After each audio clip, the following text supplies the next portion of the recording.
नमस्कार मित्रांनो, स्वागत आहे आपलं सर्वांचं अगदी मनापासून एका सुंदर आणि नवीन कथेमध्ये. निर्णय निर्णय चुकीचा की बरोबर, अशी आज आपण एक सुंदर कथा पाहणार आहोत. मॉम, झाला का ग नाश्ता? उशीर होतोय मला. नाश्ता घेऊन ये लवकर, मुलाने डायनिंग टेबलवरून आवाज दिला. तशी गरमागरम पोहे घेऊन मी गेले. तो नाश्ता करून ऑफिसला निघून गेला. मी छान मोबाईल घेऊन कॉफी पीत बसले होते. मोबाईल पाहत बसले होते तेव्हा एक व्हिडिओ पाहिला आणि आश्रमातला एक वृद्ध महिलेला तिथल्या केअरटेकने स्त्रीने वळ उठवले होते. तोपर्यंत मारले होते. ती पूर्णपणे काळी निळी झाली होती. तिथे एका राजकीय नेत्याने जाऊन त्या महिलेला हॉस्पिटलमध्ये नेले. तिला विचारले असताच ती बोलली, मला माझा मुलगा इथे सोडून संभाजीनगरला निघून गेला आहे. मन सुन्न झाले आहे.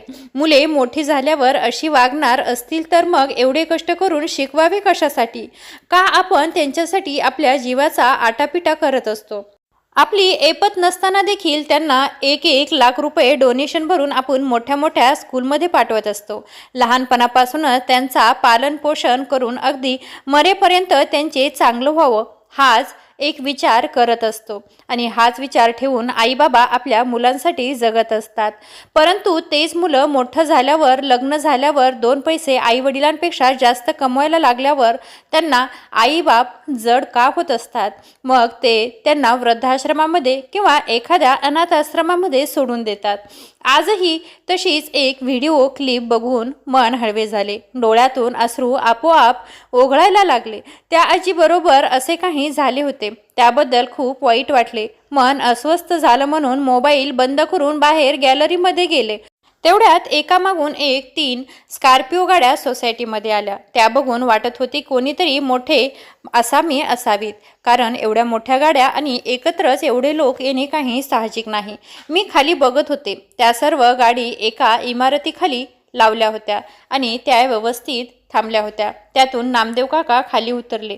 दुसऱ्या गाडीतून एक मोठा माणूस आणि त्यांच्यासोबत त्यांची बॉडीगार्ड पण होते.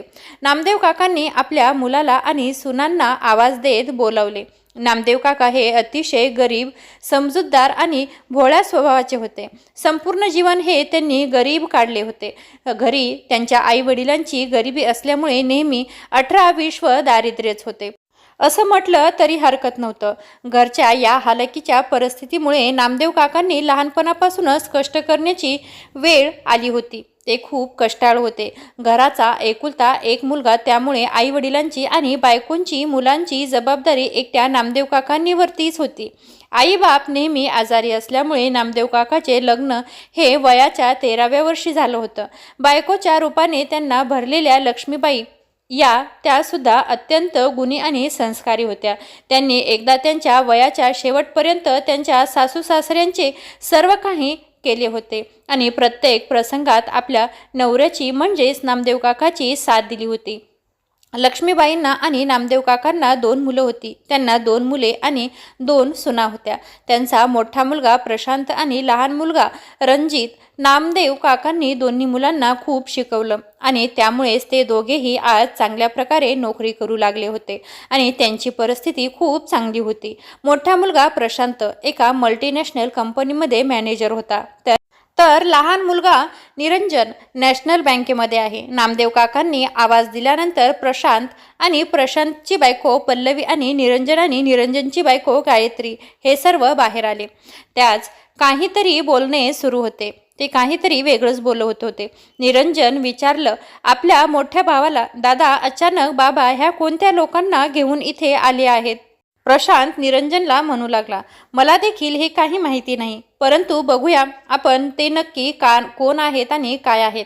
अचानक त्यांच्या मुलाने नामदेव काकासोबत आलेल्या त्या बड्या आसामीची कॉलर धरली. तसे काकांनी त्याला मागे ओढून एक कानशिलीत लावली आणि त्याला मोठ्या आवाजामध्ये बोलले, तुला काही लाजबीज आहे का नाही?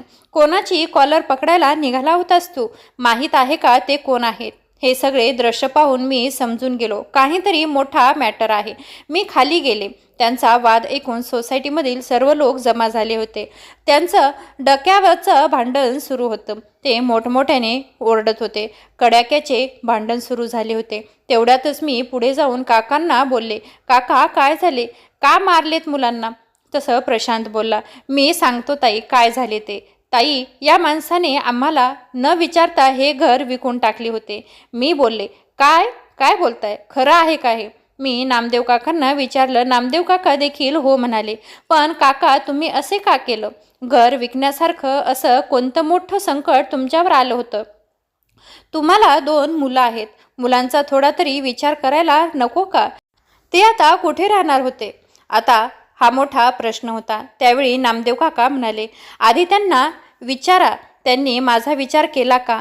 मग मी का विचार करू? ते मोठे राहिले म्हणून काय झालं?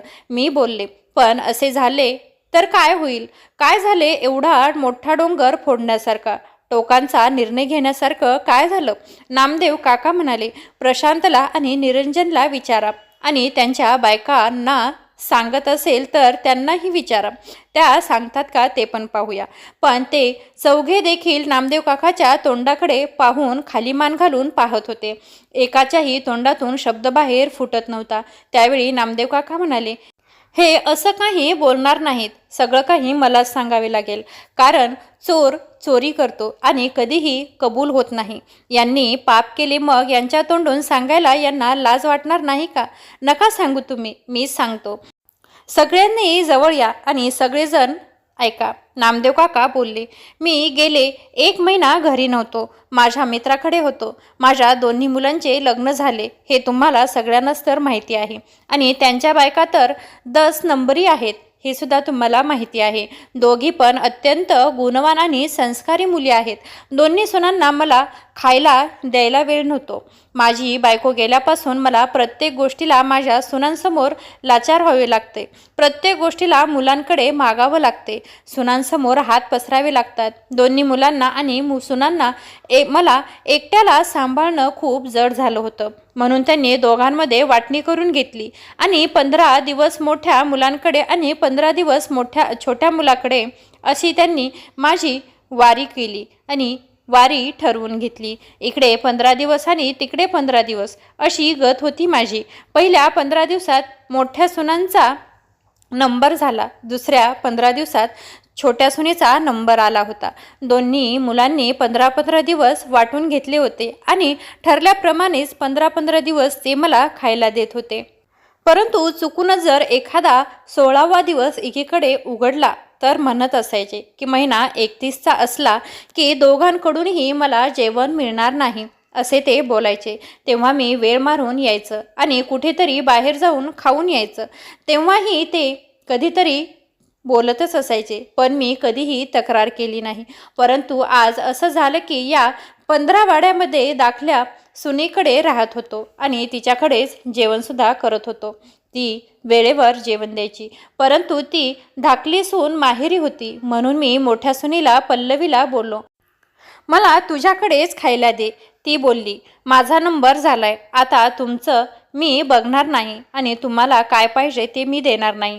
मी फक्त तिला बोललो, बेटा मला 15 दिवस तुझ्यामध्ये जेवायला दे, तुझ्या घरात खाऊ दे. तर तिने माझं सगळं खानदान काढून टाकलं आणि मला नाही नाही त्या शब्दामध्ये माझा अपमान केला. आमचं आयुष्य काय? आम्ही तुम्हाला फक्त भाकरी घालण्यातच घालवायचं आहे का? मला देखील माझी मुलं, माझा संसार, सगळ्या गोष्टी आहेत. तो सगळा वेळ मी तुम्हाला द्यायचा का? मी फक्त भाकरीच बडवायच्या का? मी का म्हणून आमचं आयुष्य तुमच्यासाठी खर्च करू? मला हे जमणार नाही, असं मी स्पष्ट शब्दात पल्लवीने मला सांगितलं. त्यानंतर घडलेली घटना सगळी नामदेव काकांनी त्यांच्या मोठ्या मुलाला म्हणजेच प्रशांतला सांगितली. परंतु त्याने देखील लक्ष नाही दिलं. त्यानंतर मुलाने ऐकल्या नाही म्हणून सुनेला जरा जास्तच फाल्गुनी मिळाली. ती जरा जास्तच उडू लागली. त्यामुळे तिने सरळ कोणालाही विचार न करता, कोणाचीही परवानगी न घेता माझी रवानगी पार्किंगमधून बाहेर काढून दिली आणि ती मला म्हणू लागली, इथे रुमाल टाकून बसा. कोणी भीक दिली तर त्यांनी अन्न घेऊन खा, तेच अन्न तुमचं पोट भरेल. एवढ्या नीच पातळीचं तिने मला वागणूक दिली होती. त्यानंतर मी धाकट्या मुलाला फोन करून सांगितलं तर तो सुद्धा अदर कंट्री फिरायला गेला होता. तेव्हा तो म्हणाला, बाबा एन्जॉयसाठी इकडे आलो आहेत आम्ही, तरी तुमची ती रोजची कटकट चालूच आहे का? मला कंटाळा आलाय तुमच्या या कटकटीचा. तुम्ही मेल्याशिवाय, तुम्ही कायमचे आम्हाला सोडून गेल्याशिवाय तुमची कटकट काही आम्हाला सोडणार नाही, असं म्हणून निरंजन देखील फोन कट केला. त्याचं असं बोलणं पाहून आर नाही तसले पार निशाण लागू लागले. म्हणजेच डायरेक्ट त्याने असं सांगितलं होतं, तुम्ही कदाचित मरून जा. हे काय चाललं होतं मला काही कळत नव्हतं. या सगळ्या वागणुकीला कंटाळून मी थकलो होतो, परंतु पोटाची आग शांत होत नव्हती. नामदेव काकाच्या मनामध्ये अनेक विचार यायला चालू झाले. भीक मागण्या पलीकडे त्यांच्याकडे कोणताही पर्याय उरला नव्हता. परंतु भीक मागणे तर मुलांची इज्जत जाईल. आपण कशी भीक मागणार? आणि आपणही आजपर्यंत कोणासमोर लाचार झालो नाही. स्वाभिमानाने जीवन जगलोय. स्वाभिमान हे माझ्या जीवनाचं तत्व आहे. परंतु आता मला हा स्वाभिमान गहाण ठेवावा लागणार आहे. नाही ठेवावा तर पोटाला शांत कसं करणार, हा प्रश्न पडला होता. आणि मनाशी ठरवलं होतं, येणाऱ्या जाणाऱ्याकडे काही मागायचं नाही. येणाऱ्या जाणाऱ्याकडे निदान खाण्यासाठी, पोटासाठी तरी भीक मागावी. म्हणून मी तिकडे जाणाऱ्या येणाऱ्याकडे मी खायला मागत होतो. कोणी काही देत का याच्याकडे माझं मन आणि नजर लागून राहत होती. परंतु ह्या सगळ्या दरम्यान अचानक माझ्या मित्राच्या मुलानं मला पाहिलं आणि त्याने घरी जाऊन माझ्या तब्येतीची चौकशी केली. त्याच्या बाबांना म्हणजेच माझ्या मित्राला सांगितलं आणि हे सगळं ऐकून लगेच तो मला न्यायला घरी आला. मला त्याच्या सोबत घेऊन गेला. त्याच्या बायकोनं आणि सुनबाईनं मला चांगलं पाहुणचार केला. ते खूप आनंदी झाले. 4 दिवस मला काय हवं नको ते पाहिलं. त्यानंतर 5व्या दिवशी मित्रानं घरी फोन केला. मुलांना आणि दोन्ही सुनांना सांगितलं की नामदेवराव माझ्याकडे आले आहेत. नामदेव आमच्या घरी आहेत. 4 दिवस उलटून गेले. 4 दिवस तो घरी नाही. तुम्हाला काळजी नाही का, असा प्रश्न पडला होता. असा प्रश्न माझ्या मित्राने प्रशांतला आणि निरंजनला विचारला. ते काहीच बोलले नाहीत. माझ्या मित्राने दोन्ही मुलांना आणि सुनांना सांगितलं, त्यांना घेऊन जा आणि त्यांना व्यवस्थित सांभाळा. हे तुमचं कर्तव्य आहे. तुम्ही या कर्तव्यापासून पळू शकत नाही. हे सगळं ऐकून तेवढ्यातच मोठ्या सुनबाई पल्लवी बोलली, तुम्हाला एवढी काळजी असेल तर तुम्ही सांभाळा, नाहीतर एखाद्या वृद्धाश्रमात सोडून द्या. आता यानंतर आम्हाला बोलू नका आणि फोनही करू नका. सांभाळ करतील चांगला, इकडे नका आणू त्यांना. आम्ही काय आमचं आयुष्य त्यांना सांभाळण्यातच घालवायचं का? आम्हाला आमचा संसार, मुलं बाळं सगळं काही आहे. आयुष्यभर आम्ही काय त्यांच्या पुढे मागेच करायचं काय? आम्हाला एवढा वेळ नाही. इथे घर सोडून गेले होते, मग तुम्हाला काय एवढा त्यांचा पुळका? त्यांचे ते बघतील ना. तुम्ही परत या माणसाला आमच्या घरी आणू नका. हे सगळं सुनांच्या आणि मुलांच्या तोंडून ऐकल्यानंतर मी खूप दुःखी झालो. तेव्हा माझ्या मित्राच्या मुलांनी मला एक उपाय सांगितलं.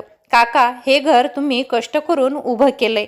तुमच्या मुलांना तुमची काळजी नाही. आज जे घर तुमच्यामुळे उभं आहे, त्याच घरातून ज्यांनी तुम्हाला रस्त्यावर काढलं आहे, ज्या मुलांसाठी तुम्ही सगळं हे कमावलं आहे, त्यांनीच आज तुम्हाला भीक मागायला लावली आहे. त्यामुळे विचार करा, हे सगळं तुम्ही कोणासाठी करत आहात? मग हे घर तुमचं आहे तर त्यावर तुमचा अधिकार असणार आहे. त्यामुळे त्यांना काही अधिकार नाही तुम्हाला बाहेर काढायचा. पण मी एक मार्ग सांगतो, पटला तर करा, नाही तर सोडून द्या. मी बोलायला सुरुवात केली तर तो बोलला, जर घर तुमच्या नावे असेल तर ते विकून टाका. त्यांनी तुम्हाला घराबाहेर काढले, तुम्ही त्यांना घराबाहेर काढा. मग समजेल त्यांना तुमचं दुःख. पण हा निर्णय घ्यायला मन तयार होत नव्हतं. मी परत मित्राला घेऊन घरी आलो तर सुनबाई जोरात ओरडली, कशाला आला इथे रे म्हाताऱ्या? इथे नव्हता का कोणी तुला सांभाळायला? तर मस्त चालले होते आमचे, तू इथे नव्हता तर कशाला आलाय किटकिट? कशाला आला हा घाणेरडा माणूस? तेव्हा मित्र म्हणाला, बघ नामदेव, काय करायचं आता तुझं तू ठरव. मुलांचं सुनांचं हे वागणं बघून मी मनाशी ठरवून आता आतमध्ये गेलो. सर्व कपडे आणि कागदपत्रे घेऊन बाहेर पडलो. दुसऱ्याच दिवशी वकील साहेबांना भेटलो. सर्व कायदेशीर पद्धतीने मी घर विकून त्यांच्या नावावरती केलं. त्यांच्या बदल्यात त्यांनी मला ठरवलं तेवढी रक्कम देऊन दिली होती. आता हे घर यांचं आहे आणि ते खाली करायला सांगायला आले होते. आता मी हे केलं ते चुकीचं केलं की बरोबर केलं, आता तुम्हीच ठरवा. मला तर बरोबर वाटले. थोड्या वेळानं तो बिल्डर त्यांच्या मुलाला म्हणाला, हे बघा, तुमच्या वडिलांनी पैसे घेऊन घर माझ्या नावे केलं आहे. सर्व कागदपत्रे माझ्याकडे आहेत. तुम्हाला पोलिसात जायचं असेल तर तुम्ही जाऊ शकता. जर तुम्हाला राहायचं असेल तर दोघांनी दरमहा 10,000 रुपये भाडे द्यावे लागेल.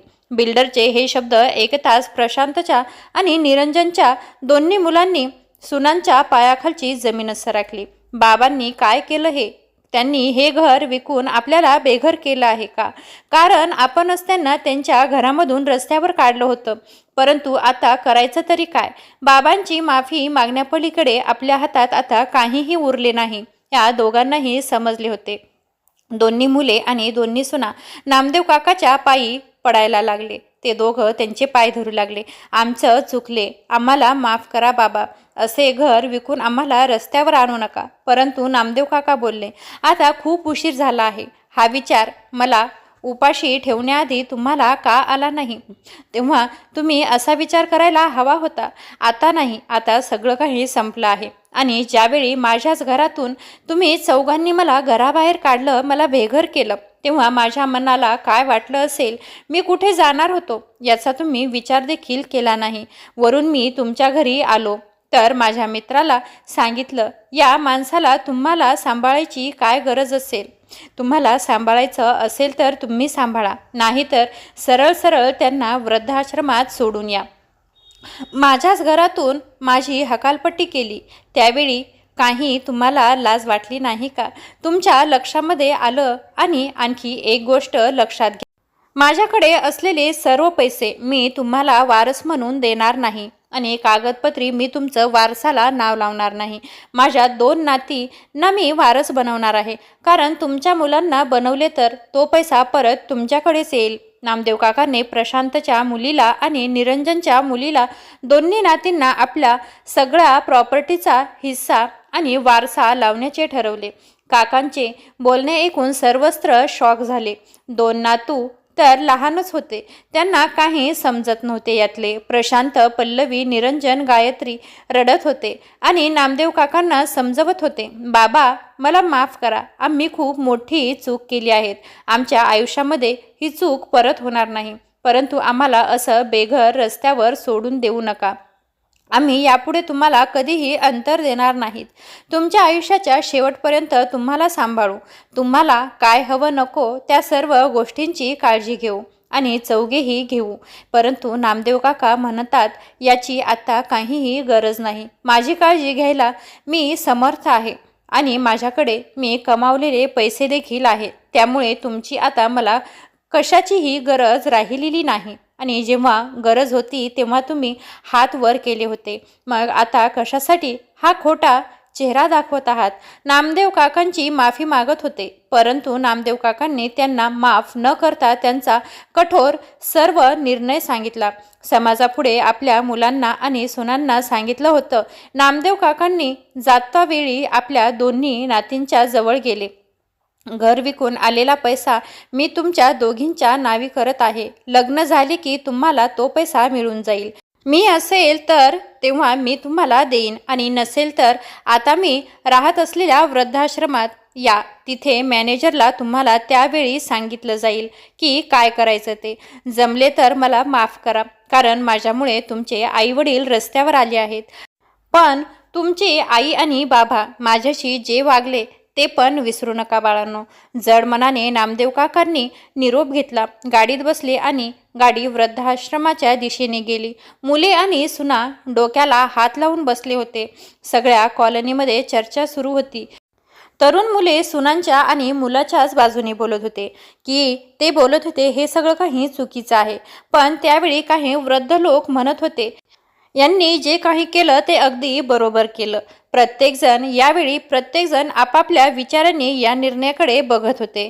तरुण मुले जेव्हा आई वडिलांना त्यांच्याच घरातून बेघर करतात, त्यांना घरातून बाहेर काढतात, तेव्हा हा विचार का करत नाहीत की हे घर आज आपल्या आई वडिलांमुळेच आहे.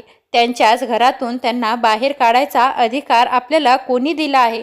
मग त्यांना घराच्या बाहेर काढताना हा विचार का करत नाहीत? परंतु समाजामध्ये काही योग्य निर्णय घेण्यात आल्याशिवाय असे होतच नाही. आपल्या अस्तित्वाची जाणीव आपल्या मुलांना करून देता आली पाहिजे आणि प्रत्येक वयोवृद्ध व्यक्तीने नामदेव काकासारखा निर्णय घेतलाच पाहिजे.